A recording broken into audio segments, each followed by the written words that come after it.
नमस्कार, मैं हूं विनोद महिला। आप देख रहे हैं दा मुद्दा। 2 साल की राहुल गांधी को सूरत की अदालत में सजा मिली। उसके बाद तो सियासी बवाल आ गया। पूरी तरह से इस मामले में पूरी शुद्धता के साथ सियासत हो रही है। ना भारतीय जनता पार्टी पीछे है, न कांग्रेस, न दूसरे विपक्षी दल और ना ही भाजपा के साथ खड़े दल। जहां तक की बात करें कि ये राहुल गांधी को जो सजा मिली है, सबसे पहले हम बात करेंगे कांग्रेस पार्टी ने इस मामले में पूरी सहानुभूति लेने का प्रयास किया और पहले 2 दिन तो तमाम विपक्षी दल कांग्रेस के साथ खड़े भी दिखाई दिए। हालांकि अब थोड़े से सुर और ताल और सल्ला ये सामने आने लगी है कांग्रेस के लिए भी, क्योंकि जो 2 साल की सजा मिली, कांग्रेस के पास आगे हाई कोर्ट में जाने का बड़ा मौका था, लेकिन कांग्रेस हाई कोर्ट में नहीं गई। ये उनकी सियासत का हिस्सा है। कांग्रेस चाहती थी कि राहुल गांधी के नाम पर जो सहानुभूति है देश की जनता में वो मिले, इसके कारण वो हाई कोर्ट में नहीं गई, ना सुप्रीम कोर्ट में।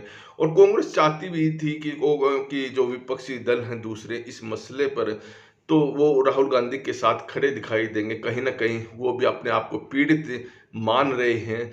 ऐसे में चाहे पश्चिम बंगाल की मुख्यमंत्री ममता बनर्जी हो या समाजवादी पार्टी के नेता अखिलेश यादव हो या फिर उद्धव ठाकरे हो, इनके अलावा जो विपक्ष लीडर हैं, उन्होंने कहीं ना कहीं जो राहुल गांधी का साथ देना की बात कही है।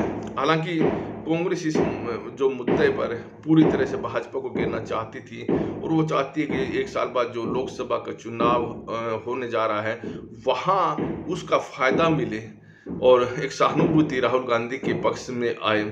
और उसके बाद कहा कि जैसे ही जो संसद का सचिवालय, वहाँ से राहुल गांधी की सदस्यता की रद्द करने की बात हुई। लेकिन मैं आपको यहाँ क्लियर कर दे देता हूँ कि सुप्रीम कोर्ट का 2013 का जो भी आदेश आया था, उसमें ये है कि जैसे कि कोई कोर्ट सजा देती है सवैतः उसी समय से किसी जनप्रतिनिधि यानी सांसद और विधायक की सदस्यता खत्म हो जाएगी। लेकिन जो सचिवालय से जो राहुल गांधी के पास नोटिस भेजा है कि उनकी सदस्यता रद्द गई है, उसका कोई ज़्यादा महत्व नहीं था, क्योंकि उनकी सदस्यता तो पहले ही खत्म हो गई थी और वो तो एक औपचारिकता भर होता है। और जहाँ तक की बात हम करें कि अब विपक्षी दल उनके साथ कैसे खड़े, लेकिन अगर हम देखें तो भारतीय जनता पार्टी की अगर हम पहले बात करके, भारतीय जनता पार्टी का कहना है कि ये राहुल गांधी ने पूरे ओबीसी समाज का अपमान किया है। सियासत करने में भारतीय जनता पार्टी भी किसी भी तरह से पीछे नहीं है। हालांकि अगर देखें तो हम कांग्रेस भी सियासत कर रही है। इससे पहले इसी कानून के तहत 32 सांसद या विधायकों की सदस्यता गई। हालांकि बहुत सारों को ने स्टे लिया है और स्टे मिलने के बाद उनकी सदस्यता बची भी है। एनसीपी के जो सांसद थे लक्षद्वीप से मोहम्मद फैज, उसकी भी बची। उन्होंने 2 या तीसरे दिन हाई कोर्ट में याचिका डाल दी थी उस सजा के खिलाफ और उनकी सदस्यता भी बच गई थी। और राहुल गांधी चाहते तो राहुल गांधी की भी सदस्यता बची रहती और राहुल गांधी सदस्यता को बचाएंगे भी। ऐसा नहीं है कि वो बचाएंगे नहीं, उनके पास 30 दिन का समय है। उससे पहले वो जनता में सहानुभूति लेना चाहती है कांग्रेस।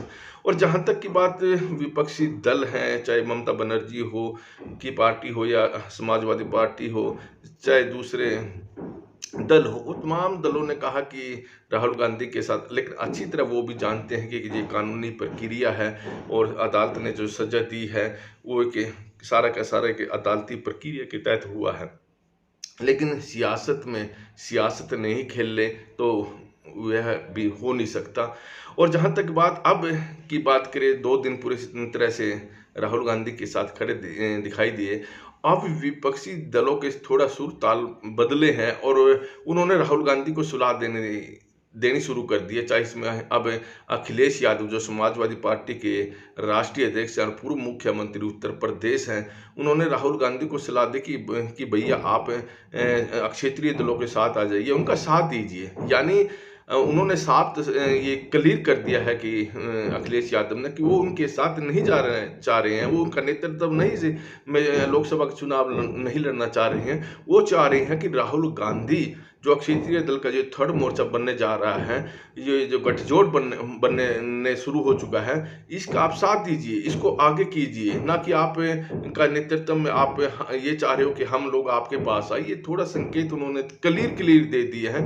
जहाँ तक ममता बनर्जी है, वो भी चाहती है कि उनके नेतृत्व में जो भी गठबंधन बनेगा, राहुल गांधी या कांग्रेस से, उसका साथ दे। और ममता बनर्जी का मानना है कि भारतीय जनता पार्टी जानबूझकर राहुल गांधी को सुर्खियों में रखना चाहती है ताकि 2024 के लोकसभा चुनाव में उसको फायदा मिले।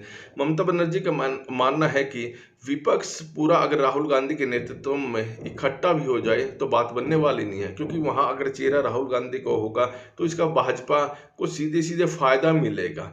लिहाजा उन्होंने पहले ही जो भी ये अदालती आदेश आया था राहुल गांधी को सजा वाला, उससे पहले भी इस तरह के बयान देने शुरू कर दिए। इससे साफ है कि अब ममता बनर्जी हो या फिर अखिलेश यादव हो, वो राहुल गांधी के नेतृत्व में बनने वाले किसी गठबंधन को तैयार नहीं है।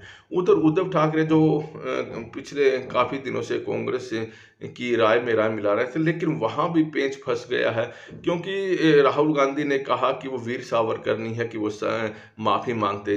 और वीर सावरकर को जो महाराष्ट्र में एक देवता की तरह माना जाता हो, और शिवसेना खास तौर पर इसे देवता की तरह देखती है। और उद्धव ठाकरे ने साफ कर दिया कि हम इस मामले में राहुल गांधी के साथ नहीं हैं, और हाँ, वीर सावरकर तो हमारे देवता हैं।